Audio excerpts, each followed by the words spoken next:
उमरा को लूटकर गरीबों की मदद करने वाले लुटेरे का जिक्र आए तो हमारे जहन में फौरन सुल्ताना डाकू का नाम आता है, जो कि अपनी जिंदगी में ही एक अफसानवी किरदार बन चुका था।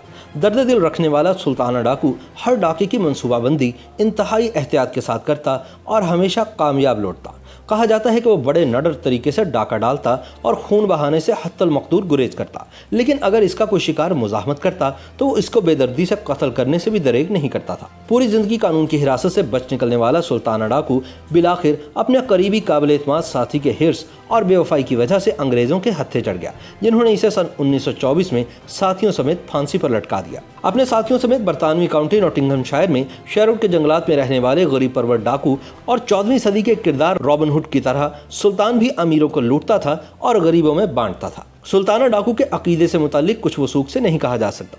बेशतर लोगों के नज़दीक वो मुसलमान था, जबकि चंद मौरखीन ने इसे हिंदू अकीदे का पैरोकार बताया है, क्योंकि वह भातू कौम से ताल्लुक़ रखता था जो अकीदे के लिहाज से हिंदू थी। सुल्ताना और इसके गिरोह के लोग ज़िला मुरादाबाद के रहने वाले थे और सब के सब जुराइम पेशा थे। सुल्ताना और इसके गिरोह के अफराद मुख्तलिफ जराइम में सज़ा के तौर पर यूपी के इलाके नजीबाबाद में पत्थरगढ़ के किले में कैद किए गए थे, मगर आहिस्ता आहिस्ता ये अफराद कैद से फरार होने लगे और इन्होंने भातू कौम ही के एक शख्स बालम कुंद की क़यादत में चोरी चकारी की बातें शुरू कर दी। बालम कुंद एक दिन अपने ज़ोम में मालूफ खान नामी एक बहादुर पठान से उलझ बैठा और इसकी गोली का निशाना बन गया, जिसके बाद इस गिरोह की क़यादत सुल्ताना के हाथ में आ गई। सुल्ताना इब्तदा में छोटी मोटी चोरियां करता था। उर्दू के पहले जासूसी नावल निगार और अपने ज़माने के मशहूर पुलिस ऑफिसर ज़फ़र उमर इसे एक बार गिरफ्तार करने में कामयाब हो गए थे, जिस पर इन्हें 5,000 रुपये का इनाम मिला। ज़फ़र उमर की साहबजादी हमीदा अख्तर हुसैन रायपुरी ने अपनी किताब नायाब हैं हम में लिखा है कि ज़फ़र उमर ने सुल्ताना को एक दूबदू मुकाबले के बाद गिरफ्तार किया था। उस वक्त सुल्ताना पर सिवाय चोरी चुकारी के कत्ल का कोई इल्ज़ाम न था, इसलिए उसे महज 4 साल की कैद बामुशक्कत सुनाई गई। ज़फ़र उमर ने इसकी गिरफ्तारी पर मिलने वाली रकम अपने सिपाहियों और इलाके के लोगों में तकसीम कर दी थी। बाद अज़ां ज़फ़र उमर ने उर्दू में कई जासूसी नावल तहरीर किए, जिनमें पहला नावल नीली छतरी था और इसकी कहानी का महवर सुल्ताना डाकू ही था। रिहाई के बाद सुल्ताना ने अपने गिरोह को असर-ए-नौ मुनज़्ज़म किया। इसने नजीबाबाद और सहारनपुर के सरकर्दा लोगों से राब्ते उस्तवार किए और अपने काबिल एतमाद मुखबिरों का जाल बिछाकर मालदार असामियों के घरों पर डाके मारना शुरू कर दिए। सुल्ताना हर डाके की मंसूबाबंदी बड़ी एहतियात से करता और हमेशा कामयाब लौटता। सुल्ताना की कोशिश होती कि कभी किसी को जानी नुकसान न पहुँचाए, लेकिन अगर कोई इसकी राह में हायल होता तो वो इसे कत्ल करने से भी दरेक ना करता। ये भी मशहूर है कि सुल्ताना डाकू अपने मकतूलीन या मुखालफिन के हाथ की 3 उंगलियां भी काट डालता था। अमीर साहूकारों और ज़मींदारों के हाथों सताए हुए गरीब अवाम इसकी दराजी उम्र की दुआएं मांगते और सुल्ताना भी जिस इलाके से माल लूटता वहीं के ज़रूरतमंदों में तकसीम करवा देता। सुल्ताना की डकैतियों और दादोदश्त का इस सिलसिला कई साल तक जारी रहा, मगर अंग्रेज़ों की हुकूमत थी और वो ये सूरत हाल ज़्यादा देर तक बर्दाश्त न कर सकते थे। सुल्ताना को पकड़ने के लिए अंग्रेज़ों ने बरतानिया से फ्रेडी यंग नामी एक तजुर्बाकार अंग्रेज़ पुलिस अफसर को इंडिया बुलाने का फैसला किया। फ्रेडी यंग ने हिंदुस्तान पहुँचकर सुल्ताना डाकू की तमाम वारदातों का तफसीली मुताला किया और इन वाक़यात की तफसील मालूम की कि जब सुल्ताना और इसके गिरोह के अफराद पुलिस के हाथों गिरफ्तारी से साफ बच निकले थे। फ्रेडी यंग को यह नतीजा निकालने में ज़्यादा देर नहीं लगी कि सुल्ताना की कामयाबी का राज इसके मुखबरों का जाल है जो महकमा पुलिस तक फैला हुआ है। वो ये भी जान गया कि मनोहर लाल नामी एक पुलिस अफसर सुल्ताना का खास आदमी है, जो सुल्ताना डाकू की गिरफ्तारी की हर कोशिश की खबर पहले ही इस तक पहुँचा देता है। फ्रेडी यंग ने सुल्ताना को गिरफ्तार करने के लिए बड़ी जहानत से मंसूबा साजिश की।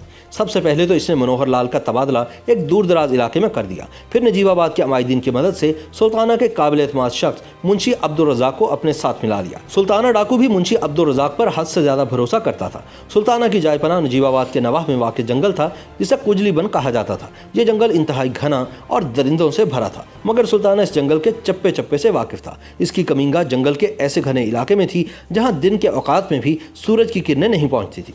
सुल्ताना भेस बदलने का भी माहिर था और इसके छरीरे बदन की वजह से इसे देखने वाला कोई शख्स भी नहीं जान पाता था कि यह सुल्ताना डाकू हो सकता है। फ्रेडी यंग ने मुंशी अब्दुल रज़ाक की इत्तलात की बुनियाद पर सुल्ताना के गिर्द घेरा तंग करना शुरू कर दिया। सुल्ताना डाकू जूं ही अपने काबिल एतमाद मुंशी अब्दुल रज़ाक के बिछाए हुए जाल तक पहुंचा तो सैमुअल पेर्स नामी एक अंग्रेज अफसर ने इसे अपने साथियों की मदद से काबू कर लिया। सुल्ताना ने पहले फायर करना चाहा, मगर पुलिस वाले इसकी राइफल छीनने में कामयाब हो गए। अब इसने भागना चाहा, मगर एक कांस्टेबल ने इसके पैरों पर राइफल का बट मारकर इसे गिरा दिया और यूं सुल्ताना गिरफ्तार हो गया। फ्रेडी यंग सुल्ताना को गिरफ्तार करके आगरा जेल ले आए, जहां इस पर मुकदमा चला और सुल्ताना डाकू समेत 13 अफराद को सजाए मौत का हुक्म सुनाया गया। इसके साथ ही सुल्ताना के बहुत से साथियों को उम्र कैद और काला पानी की सजा भी सुनाई गई।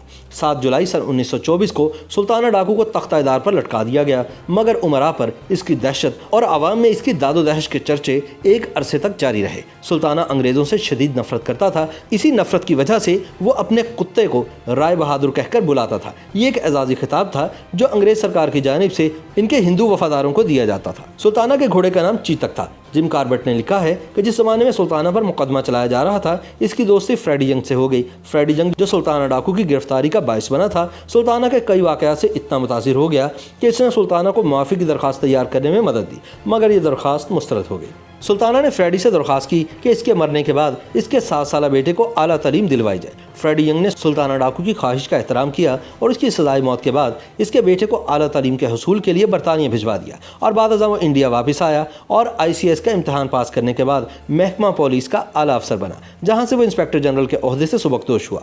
सुल्ताना डाकू अपनी ज़िंदगी में ही एक असातीरी किरदार बन चुका था। अवाम इससे मोहब्बत करते थे और इसके किरदार की खूबियों ने इसे अदीबों और फिल्म साजों को अपनी जारी मुतवज्जे किया और इसके बारे में हॉलीवुड, बॉलीवुड और लॉलीवुड में फिल्में बनी।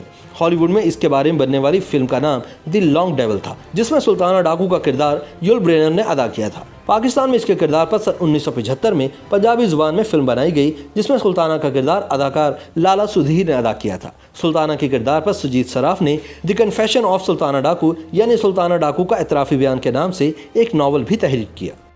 YouTube पर गूगली न्यूज देखने के लिए youtube.com की सर्च बार में गूगली न्यूज TV टाइप करें। गूगली न्यूज के पेज पर सुर्ख रंग के सब्सक्रिप्शन वाले बटन पर क्लिक करना ना भूलिए। YouTube पेज पर अपलोड होने वाली वीडियोस से बाखबर रहने के लिए बेल आइकन पर क्लिक कीजिए। आपको हर नई वीडियो के बारे में नोटिफिकेशन मौसूल हो जाएगा।